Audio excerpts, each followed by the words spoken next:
This is the Morning Tempo Podcast. I am your host, Rabanzo. On this podcast, I have conversations with business owners and the entrepreneurial with the slant toward creativity. It's an opportunity for you to learn with me from people who are finding success in the business world, all intended to make your entrepreneurial journey a little bit easier. Welcome back to another episode of Morning Tempo, or if it's your first time here, thank you. I'm honored to be in your earbuds, whatever the case may be. My guest in this episode is Edna Cochez. She was brought to my attention by way of Jessica Ramesch, who is co-hosting this episode. Jessica is an editor for International Living magazine and an author herself. She's also a good friend who just happens to be interested in the world of podcasting, hence her joining me here. She joins me for this episode in kind of a maiden voyage for the two of us, and for what will hopefully be many more to come. I would love for her to just be an ongoing co-host. I think she's got really good energy, and she's kind of new to podcasting, but she certainly knows how to interview people, even though I think I do most of the talk. I definitely do most of the interviewing in this one, but that's just Jessica trying to see how this goes. It's our first time doing it together, but she did great. So if you've listened to this podcast before, you may have gathered that I'm a musician.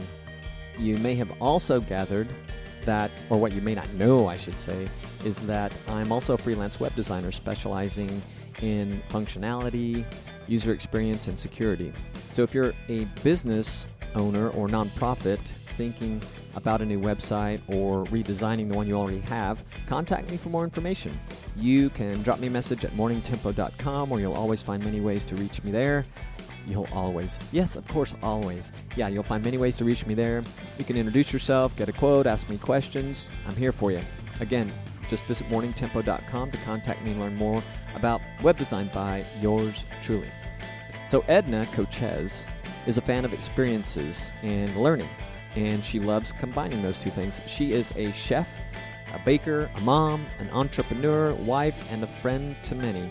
She self-identifies as obsessed with learning everything to make her life as a mom, wife, and entrepreneur easier, and she really loves sharing that knowledge with others.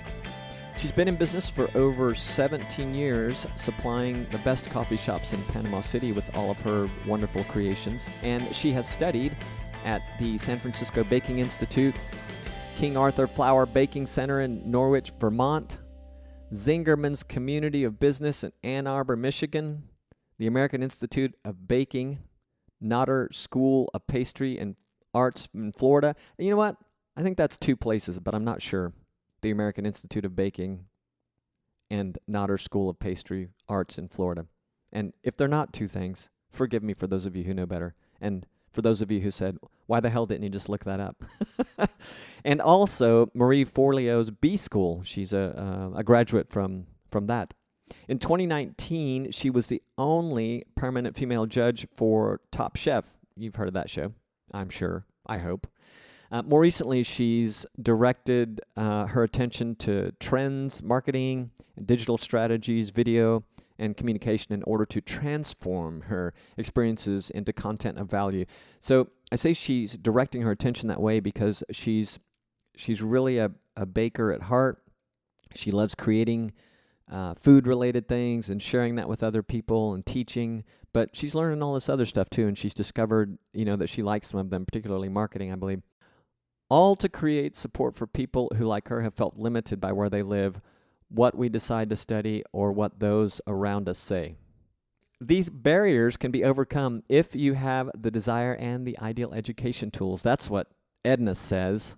She's a lot of fun, and at the end of this episode, I want you to hang out for a little bit extra because I'm going to play something that was just a little cruel. I was trying to have fun with Edna, but I hardly know her. Jessica was there too, but it's one of those tense humor moments in my mind. I don't know if it was really that funny, but I liked listening to it, and I hope you'll enjoy it too. Okay, here is me with Jessica Ramesch interviewing Edna Cochez.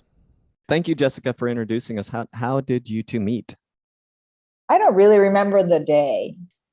I remember, I don't remember like the exact moment, but I think it was a trip that when you came up to University of Richmond from your college of the South, Swanee. And I have known this woman for 25 years now? More, because remember in college, we're not 20. Yeah, we probably were, maybe 27 years. Yeah. And I have watched her just kill it. And I don't know anybody who hustles more than Edna Cochez right here with us right now. I have seen her start businesses. I have seen her hustle. I have seen her run 3 different side gigs at the same time. And she does a million other things in her personal life as well. I know you have some questions about that, Roberto. Thank you, Jessica. Yeah. So I read something on your website. I'm just going to go ahead and ask you about. It says, my goal is to teach you to read any recipe that you can make and that you can make it without fear or doubt. I'm assuming that makes you just a little bit different than a lot of people that do what you do and try to teach people. Can you talk about that a little bit? Yeah, I have been a teacher for my employees for very, very long, but I never thought of myself as a teacher. I thought of myself as a business owner, but you really educate, and then now that I started teaching students, I realized that a lot of my peers were people who at least do what I do on Instagram, because I do live classes and other types of classes on Patreon. But what I do is that I don't like to focus on the recipe. I like to tell you, what is behind that recipe. Like, what do you like about that particular recipe? Like, for example, Jessica, who, now that I know so much about Indian food, thanks to her, the things that I really enjoy about Indian food are acid, spice. And I try to tell the student, what is it that you like about this recipe? It's not that recipe. So, people think, oh, if I don't have my grandmother's recipe, that's just the only way to do it, and I'm doomed. That was the recipe. What do you like about that recipe? What is it that it makes it a great recipe? And I understand, I'm a baking teacher, and baking is very, very, very precise, but there's also that idea that once you understand the principles behind something, you can really, go to any country and say, oh, okay, it says, flour, what kind of flour? She taught me that this type of flour works better for these type of bread, so I can make a better decision. How do you like the teaching part as opposed to the actual doing of the baking and the other things that you create, which I assume is why you sort of got into this to start with? But how does it feel to be such a teacher now as opposed to the other part of it? Well, it's very gratifying because I'm not a teacher. I'm a guide. I'm a guide to help you become who you want to become. You want to become a good baker. You want to become a great, bread baker or cook, and you want to be the hero in your house. I'm not going to be at your house. You're going to be, impressing your son or your husband, your kids, your family, or your father for Father's Day. And I'm just going to be the guide. And if you have to call me, you can chat me, and you're going to be the hero of your story. That's so nice. Now, Jessica, I can see why you like her. You can see why. Speaking of courses, it looks like you have one that I'm going to call it newish because I don't know exactly when you started it, but I'd love for you to talk about it. It's a basic, it reads to me as basic pastry course. Can you tell us a little bit about that? Last year with the pandemic, I started teaching Zoom classes. I was teaching classes from home, and then I was about to start my second course. I taught a 2-month course, an 8-week course, cooking course based on a book that has a Netflix series called Salt, Fat, Acid, Heat. And as I was going to start that second course, 8-week run, pandemic started. So I had to cancel that. And then, I don't know I don't know why. I don't even remember how I decided to teach a bread baking course over Zoom. That was in March 2020. And then I just started doing it twice a month. Like, regularly people would pay $27 and they'd sign up with an app thing that I found, and, just make it. I didn't have my website yet. So it was kind of impromptu thing. And then people started getting used to that, and they were like, when is it, when are you going to teach another class? I'm like, oh my goodness. Okay. So of course we all know that baking like exploded. And I found this platform. I saw another guy had this platform, and I'm like, I'm going to explore that. Bringing things like this to Panama, it's kind of a challenge because you don't really know if people are going to take to it, or is it going to be too fancy and like, platform, and then you have to log in and put in your credit card. This is a big, like a big gap for people. Like, can I pay you clave? I'm like, no. Can I yappy you? I'm like, no, you need to sign in with a credit card. That's just how it's done, So that was like a big barrier. You know how people are like, oh, I don't do that, or I don't like online teaching. So Patreon lets you load up all kinds of content, video, written content, and lets you do tiers. So what I did is I created a Patreon for bread bakers called Breadheads, and I really enjoyed it. We've been doing it for, you kind of, I didn't know, just putting a price point and that kind of stuff is really tough. So I did a $47 program a month, and you would get, a certain, like one Zoom baking class and live, and then you could watch the recording, one video. Well, the video came later, but I decided that, people really like video. So one recipe with a video by me, like they could follow the recipe, it just gives people security. I took a video making course last year too, to help me along with that. So basically I did that for bakers. And then I started noticing that I think my job is paying attention. I have one of my other jobs is paying attention. So Zoom baking, I paid attention. I created the bread baking course. Bread baking course takes off, has 37 students at the most. So I created other tiers because people were like, well, I just want to watch Zoom baking. Okay, I'll create a $27 tier because that's what I had before. And you don't get the video and you don't get other stuff, but you get this. All of my students get like discounts with purveyors here. They get ingredients cheaper. They get like equipment discounts with a Nice. friend of mine. Like, I just try to build alliances. I give giveaways, like butter giveaways, because one of my clients is a butter company. So I try to make it fun and just like share like my real life experiences as a business owner in the pastry world for so many years.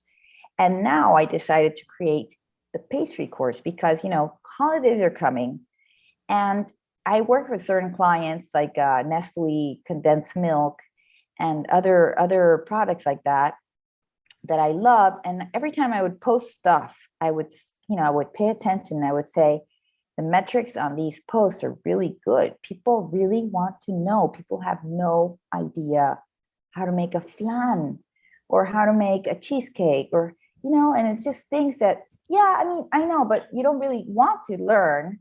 No. You know what I'm saying? But some people want to learn. And I don't know, Jessica, about you, but I don't see anybody teaching that. It's just people posting a pretty photo on Instagram. And, I'm like, let's do the pastry course. So I did my students, the 47 level got eliminated, and I had made a $37 bread program, $37 pastry, and a $54 like combo if you want both. Mm. So that's what I just started yesterday. So that's coming, this content, the pastry content is coming out September. And then, we have the holidays and Christmas and Thanksgiving, which is not a holiday here, but it's a food holiday for me. I love all the food, so I just make it and eat it. But and it's a wonderful excuse, right? So and teaching pie making and all that stuff is so fun. It's a great time of year to do that. So a lot of people are excited about the pastry. People here, they all want to do like keto diet, whatever. And then they're like, teach me how to bake. I'm like, I don't understand. But so that's where I am right now. Forget about all that low carb stuff. This has been a long road for you. Do you want to maybe talk about sort of what your career trajectory has been, some of the things you've done that have led you to this. And we have great conversations about why, you got out of catering pretty quickly. That doesn't really make money. For somebody who wants to make money in this industry, you really had to find something that worked. Yeah. Well, I mean, it's a weird, you got to do what you got to do in this economy, because Panama is a small country. So basically you can't really stick to one thing. And you also have to, I always listen to interviews by entrepreneurs and that sort of content. And you just have to, I recently read this woman, her book, and you just have to try everything until you kind of know what you really like to do. And so, yeah, like Jessica said, I worked in a bank 5 years, and then I decided to finally take the leap. I had some savings. I took some culinary courses. I felt at home. It was the most amazing feeling to finally go to culinary school. It was a little school in Panama. It wasn't what I had dreamt of, but you got to take what you got to take. And I had a son. I had a little boy who's now 19 years old. And he was 6 months old when I switched careers. And I think that helped me too, because being a mom, you stay at home and then you're like, ooh, do I really want to go back to that horrible job? And spend time away from my child. And that's really a trigger for a lot of people. And I think it was a good thing that I listened to what, life was telling me.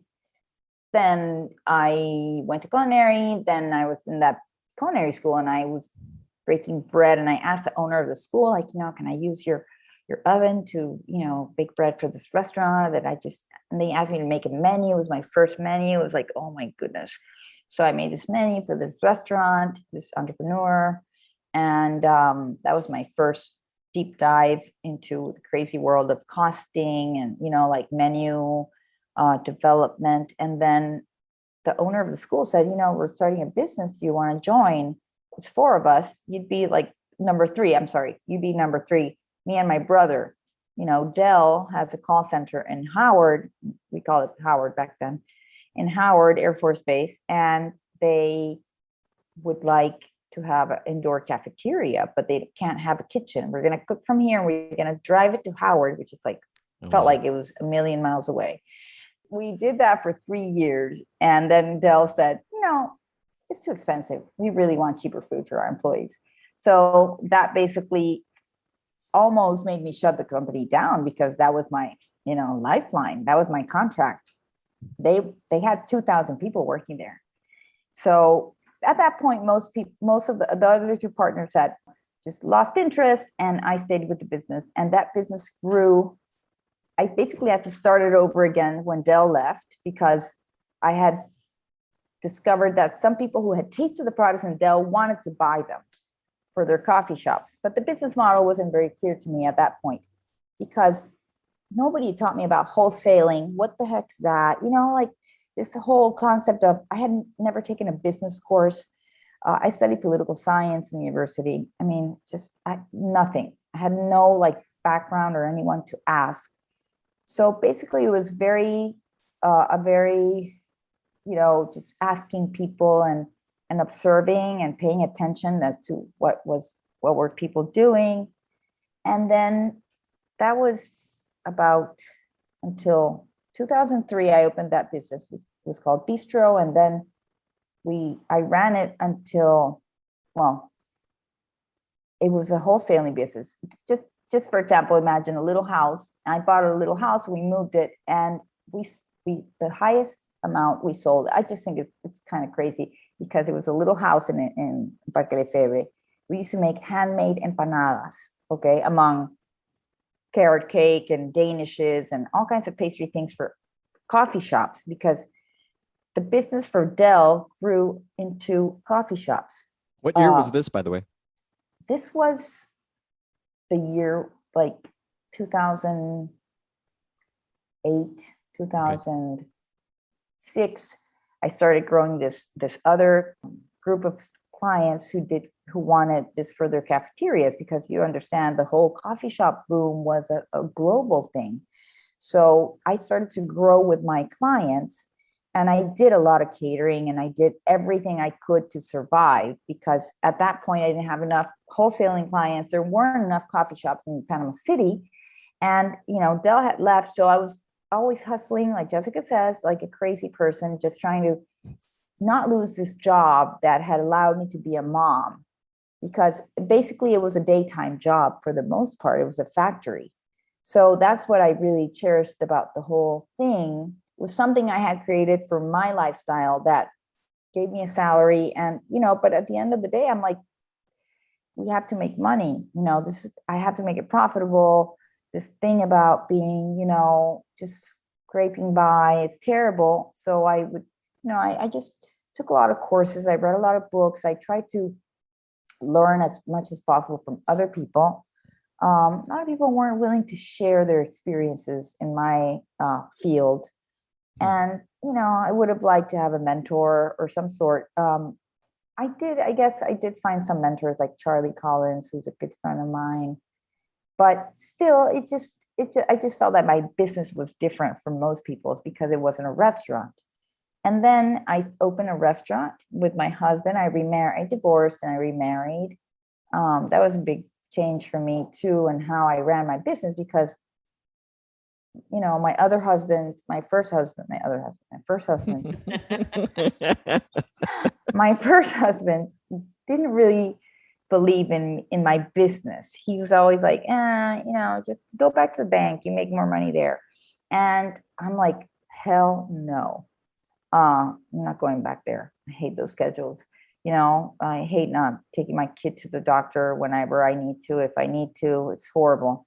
So I didn't want to go back. And I think it was such a desperation of not, that I would do what I had to do to keep it going. And then I opened a restaurant with my husband. We had dreamt of this together in 2012. We were very good friends all our lives, but then we got married and we had traveled and we had seen, this like beautiful spaces and just delicious food. And I didn't want to open a bakery for bread baking, because I didn't want a retail space for bread, because I felt that Panama wasn't ready. I didn't feel that there was enough volume. So I opened a sandwich place. It was really a very personal thing for us. I have to say it's one of my favorite places. I mean, in terms of like the different flavors I could get. It was a global sandwich bar, and you could get like a banh mi, and you could get like a Peruvian pork sandwich with chicharrón and like ají panca mayonnaise, and you could get like empanada, samosa that we made. Everything was made from scratch in my factory. Everything. Wow. All the vinaigrettes, everything was made from scratch. We didn't buy anything, because I've been in the food business. So I knew that you could buy anything, but I didn't want that.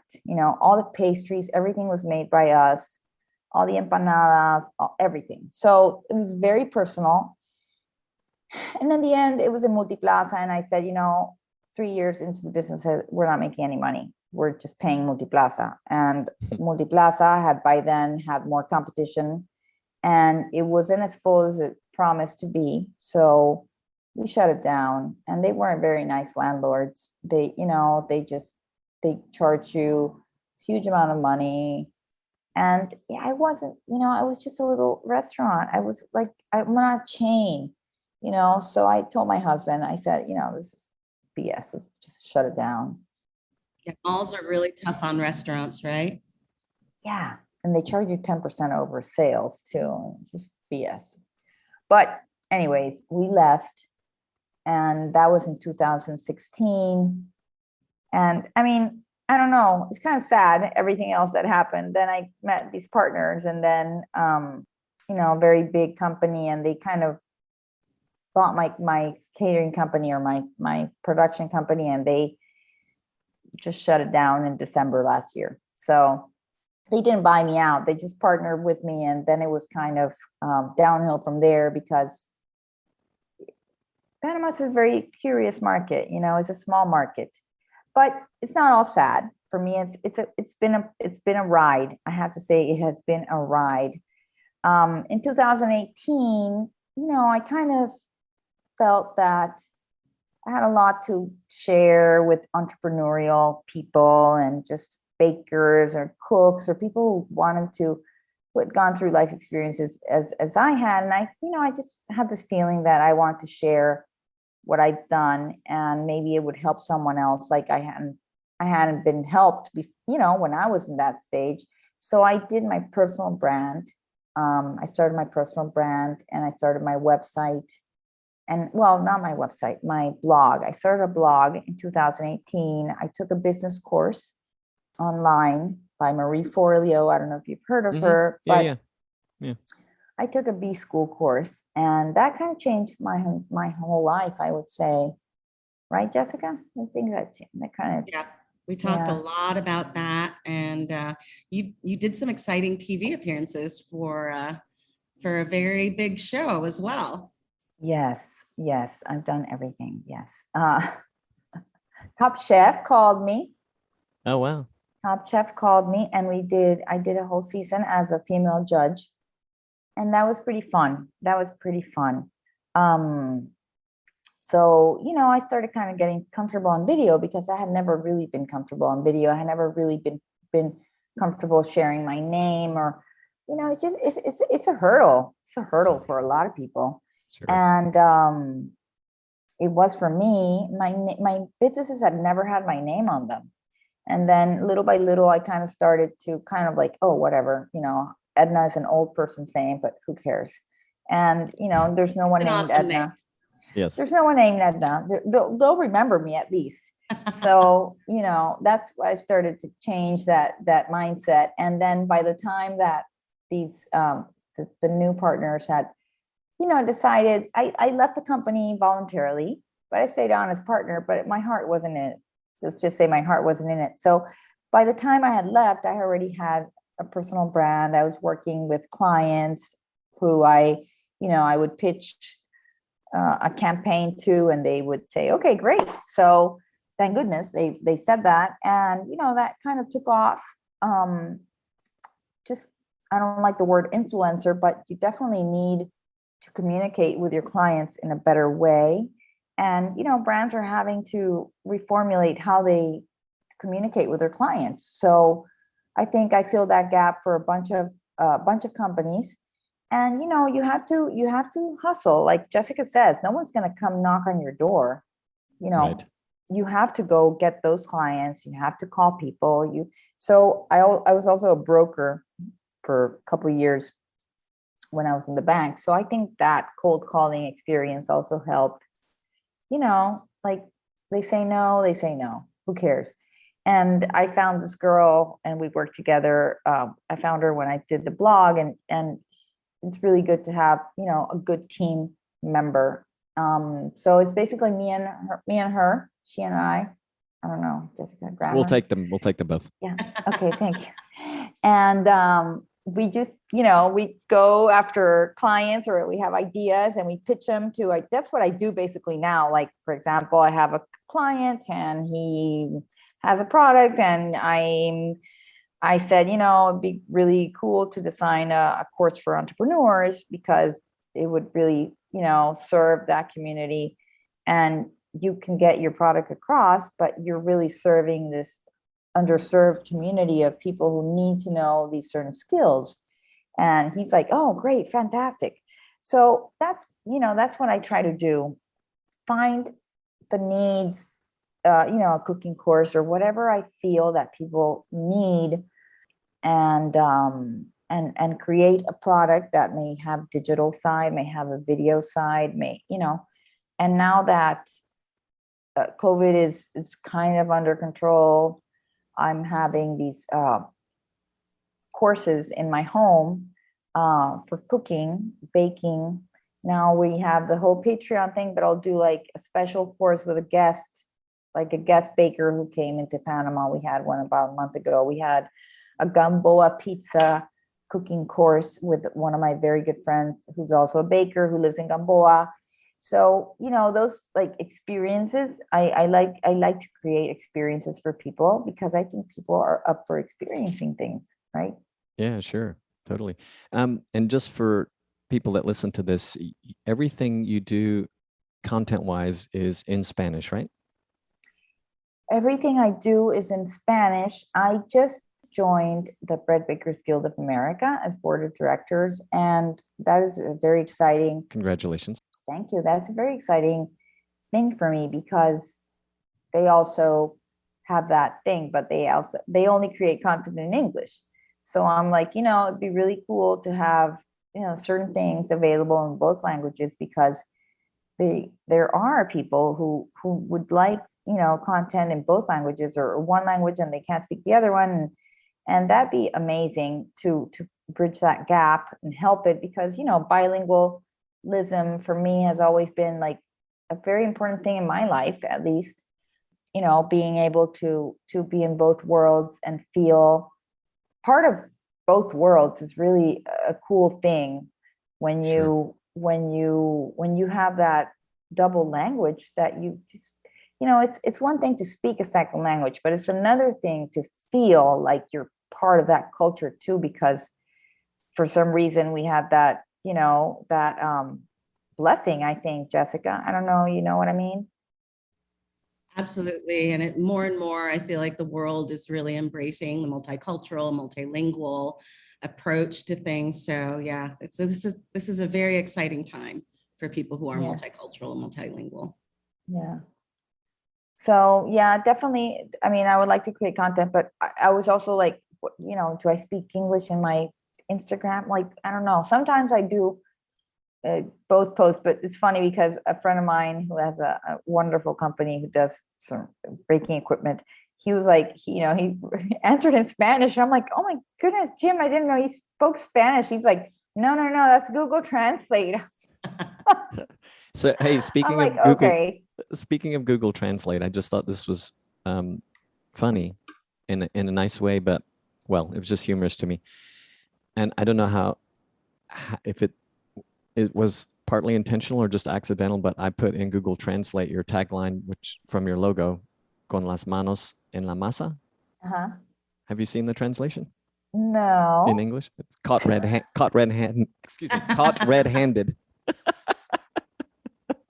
I thought that was great. That is funny. Oh my goodness.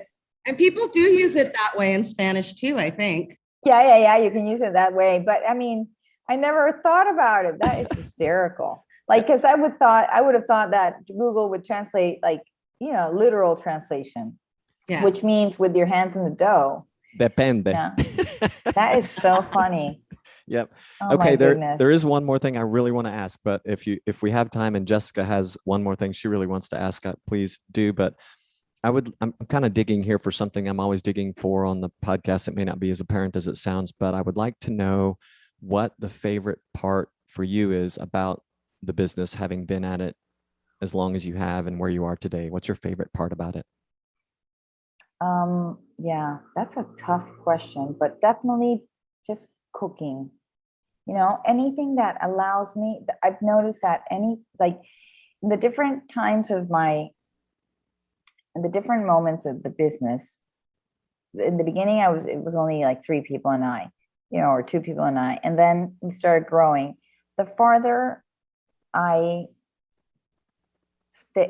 like the farther away I became of the food, I would find an excuse to get back into touching food, like just because I think that's the core of the whole thing. Like for me, cooking is, when you become a business owner, you start cooking, yes, but then you're like, oh well, I have to pay the invoices and I have to take purveyors and I have to call and so and I have to do the business and go to ministerio and whatever, and and so I feel that every time at some point, like Jessica knows, I got away from it because my company grew. My company used to sell $200,000 a year, and then we started selling 1.3 million is what the most I sold out of that little house, handmade empanadas and those things. I mean, it's pretty crazy. It was a tiny house, and it's the bigger it got, the more I had to learn about organization and all that. And then I did the restaurant. So I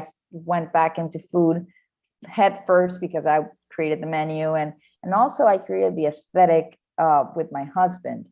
And in the aesthetic part of the whole thing and the marketing was a very exciting thing. So that helped me understand that I also love the marketing side, but it also has to do a lot with food because you take pictures, you describe dishes.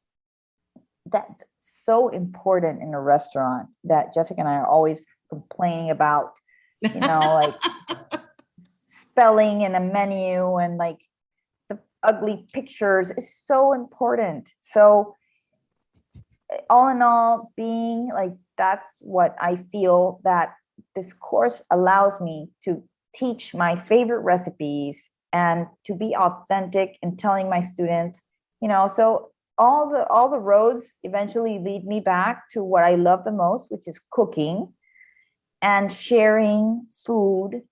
And because for me, cooking is not about eating, it's about connection and the beautiful things that food, through food that you can get closer to your friends, your family. It's so important. All the connections that are made through food. So yes, that's the most important thing. Yeah. Yeah. It's just like in the movies. Just like in the movies, but it's real life. Yeah. Las manos en la masa, hands in the dough, hands in it. Yeah. Yeah. Yeah. And I've rarely met anybody so passionate about different flavors. And just for me, the really cool thing is how excited you get about, we talked about Ottolenghi and, when you discovered Ottolenghi's foods, very Israeli, Middle Eastern, beautiful, beautiful dishes. And of course we connected in such a beautiful way over Indian food. And I got to be on TV with you as a judge for Indian food. Nice. And the excitement when I would give her a bottle of chutney made by my dad or some spiced, peanuts that my dad had made with the Indian spices. That's when you meet somebody who's really passionate about what they do, then of course you begin to understand, of course she's a successful businesswoman because she has the passion for what she does. So yeah. Well, how you measure success is a different thing for everyone. But if success is measured by doing what you love and finding out a way to do it, I'm successful, definitely. I'm gonna say that's it. Not about the money. And that is very important. And you're still early in the game, even though you may not feel that way. But hey, plenty of time. I feel that way. I'm old in the game. I've been at it. Damn it. Well, as I tell any of my friends or acquaintances, you'll always be younger than me, so you have plenty of time. Oh. Edna, it was really a pleasure speaking with you. I know that people can find out just about everything they want to know about you at ednacochez.com, including how to find you on Instagram, and I'm assuming on your Patreon as well, yes? Yeah, there's a little bio there, but definitely there's an about page on ednacochez.com and then there's a page about companies working with me too, like work with me. Yeah, saw that. If you want to do that too, and my products too. I sell ebooks and olive oil, and I sell a bunch of stuff, and I will start selling more merch soon. Exciting project is coming. Very nice. Well, believe me, there were I don't know, at least a dozen more questions I could have asked, and may send some of them for fun in writing. And so if you ever have time and just want to let us know more, I can share it with listeners. And again, really appreciate your time to both of you. Thanks, Jessica, for joining me for the first time on the podcast as well. Thank you for having me. This was really fun, really exciting. Thank you, Lorenzo. Of course. Thank you so much for interviewing me. Of course. Cheers. That was fun. I had a good time talking to Edna and working with Jessica for this episode. I hope that she and I will do many more, and hopefully we'll talk to Edna again for a part 2 someday. And as promised, here is that bit where I was trying to make Edna laugh before we hit record. I hope you enjoy this as much as I did. Believe it or not, I really only learned Spanish since I've been here. I believe you. Let's see. What happens to a lot of Americans. But Mexicans, Americans. At least I've learned it. I may not be, I may still speak like a 3rd grader, but I've learned it. Maybe a 2nd grader. No, that's the important thing, I think. Some people don't even, it's hard to learn language when you're older. I try my hand at French and I have a hard time, but I love it. So just Are wanna, you trying to say I look old? no. Why would I say that? I'm just kidding. I'm sensitive. Look at my hair. Come on. This episode was powered by ConvertKit. ConvertKit will help you grow your audience, foster your community, and earn a living online. You can promote your latest project and collect subscribers with beautiful landing pages, sign-up forms, and link pages to make your work stand out. I've been a subscriber since early 2016. I love it. Create lasting connections and promote like a pro with their intuitive email editor and powerful sales funnels. Sell digital products and subscriptions directly to your fans and make a living selling your work. No tech skills required. Their customer support is amazing. Like I said, I use it and love it. To learn more and to sign up for one of their free plans, that's right, free, just go to morningtempo.com/convert. Please help other creative entrepreneurial types find this podcast by following it on your favorite audio service. If you like what I do on this podcast and would like to help me do more with the podcast, please sign up for the Morning Tempo Insiders community newsletter. You can do so by visiting morningtempo.com. It's free. The newsletter and occasional email from me is filled with tips and insights for your creative entrepreneurial journey. It's based on experience, expertise, and knowledge of my podcast guests, various other marketing and sales pros that I follow, and personal research that I do for business. And you'll get details on the latest episodes of the podcast. And if you really like what I'm doing here, visit morningtempo.com/crowd sponsor for more information about producer and sponsorship opportunities. All right, I am out. Thank you so much for listening. Ciao for now.